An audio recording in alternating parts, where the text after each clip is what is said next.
এক, আলোচনার শেষে চলে এসেছে। এক, ভালো চাল চলন হলো সবচেয়ে দামি নিয়ামত। দুই, ভালো চাল চলন দিয়ে বয়স বেশি হয়ে যায়। তিন, ভালো চাল চলন দিয়ে টাকা পয়সা বেশি হয়ে যায়।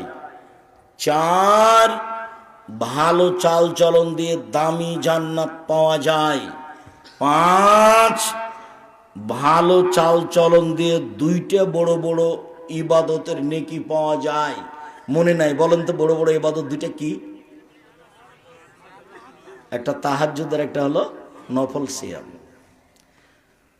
ছয়, ভালো চাল চলন দিয়ে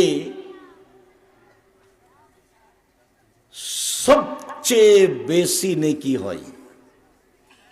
সাত, ভালো চাল চলনই নেকি। আট, ভালো চাল চলনের নেকি বিচারের মাঠে দাঁড়ি পাল্লাই সবচেয়ে ভারী নেকি ভালো চাল চলন। ভালো চাল চলন বাস্তব দেখিয়েছি।